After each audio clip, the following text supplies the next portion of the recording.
Hello friends, ನಾನು ಇವತ್ತಿನ ವಿಡಿಯೋದಲ್ಲಿ ಹುಳ್ಳಿಕಾಳು ಮತ್ತು ಅರಿವೆ ಸೊಪ್ಪು ಹಾಕಿ ಹೇಗೆ ಬಸ್ಸಾರು ಮಾಡೋದು ಅಂತ ತೋರಿಸ್ತಾ ಇದ್ದೀನಿ. ನಾನು ಕಾಳನ್ನ ಸೋಸ್ಕೊಂಡು ತೊಳೆದು ಅದನ್ನ ಕುಕ್ಕರ್ಗೆ ಹಾಕಿದ್ದೀನಿ ಬೇಯಲಿಕ್ಕೆ.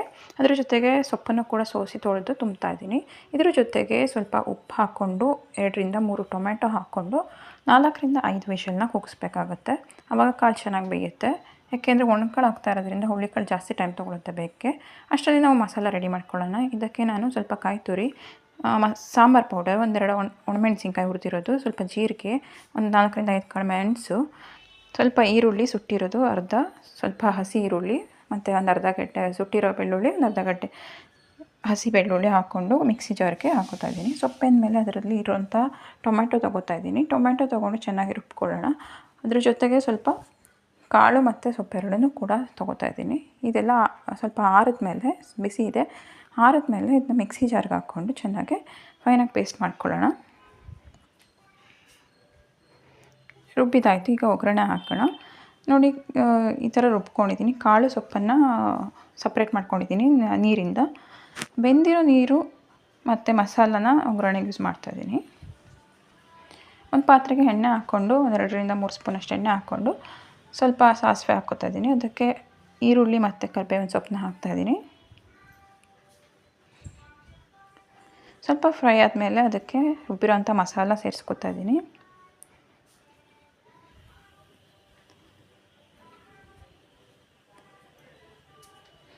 ಈ ಮಸಾಲನ ಸ್ವಲ್ಪ ಹೊತ್ತು ಆ ಎಣ್ಣೆಯಲ್ಲಿ ಹುರ್ಕೊಳ್ಳೋಣ. ಈಗ ನೀರನ್ನು ಮಿಕ್ಸಿ ಜಾರಿಗೆ ಹಾಕ್ಕೊಂಡು ಚೆನ್ನಾಗಿ ನೀಟಾಗಿ ಮಿಕ್ಸ್ ಮಾಡಿಕೊಂಡೆಲ್ಲ ಕಚ್ಕೊಂಡಿರೋಂತಹ ಮಸಾಲನ ಪಾತ್ರೆಗೆ ಹಾಕ್ಕೋತಾ ಇದ್ದೀನಿ.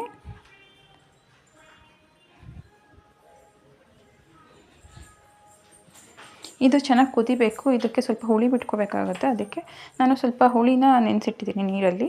ಇದು ಚೆನ್ನಾಗಿ ಬೆಂದಾದಮೇಲೆ ಲಾಸ್ಟಲ್ಲಿ ಸ್ವಲ್ಪ ಹುಳಿ ಬಿಡಬೇಕಾಗುತ್ತೆ. ಹುಣಸೆ ಹಣ್ಣನ್ನು ನೆನೆಸಿಟ್ಕೊಂಡಿದ್ದೀನಿ. ಸ್ವಲ್ಪ ಉಪ್ಪು ಹಾಕ್ಕೋತಾ ಇದ್ದೀನಿ. ಉಪ್ಪೇನಾದರೂ ಕಡಿಮೆ ಆಯಿತು ಅಂದರೆ ಉಪ್ಪು ಹಾಕ್ಕೊಳ್ಳಿ.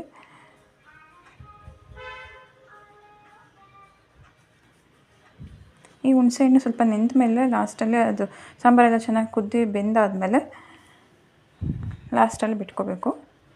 ನೋಡಿ, ನಾನೀಗ ಬಿಡ್ತಾ ಇದ್ದೀನಿ. ಎಷ್ಟು ಬೇಕೋ ನೋಡಿಕೊಂಡು ಬಿಟ್ಕೊಳ್ಳಿ. ಇಷ್ಟೇ ಹುಳಿ ಬಿಟ್ಟಾದ್ಮೇಲೆ ಒಂದು 2-3 ಕುದಿ ಬಂದಾದಮೇಲೆ ಆಫ್ ಮಾಡಿಕೊಂಡ್ರೆ ಸಾಂಬಾರು ರೆಡಿ ಆಯಿತು. ನೋಡಿದ್ರಲ್ಲ ಎಷ್ಟು ಈಸಿಯಾಗಿ ಬಸ್ಸಾರನ್ನ ಮಾಡ್ಬೋದು ಅಂತ. ಈ ಕಾಳು ಮತ್ತು ಸೊಪ್ಪನ್ನು ಬೇಕಿದ್ರೆ ಒಗ್ಗರಣೆ ಮಾಡ್ಕೋಬೋದು. ಸ್ವಲ್ಪ ಈರುಳ್ಳಿ ಮತ್ತು ಕಾಯಿ ತುರಿ ಹಾಕ್ಕೊಂಡು ಒಗ್ಗರಣೆ ಮಾಡ್ಕೊಂಡು ತಿನ್ಬೋದು. ಇಲ್ಲಾಂದರೆ ಹಾಗೆ ಕೂಡ ಯೂಸ್ ಮಾಡ್ಬೋದು. ನಮ್ಮ ವಿಡಿಯೋ ನಿಮಗೆ ಇಷ್ಟ ಆದರೆ ಪ್ಲೀಸ್ ಲೈಕ್ ಮಾಡಿ, ಶೇರ್ ಮಾಡಿ, ಸಬ್ಸ್ಕ್ರೈಬ್ ಮಾಡಿ. Thank you.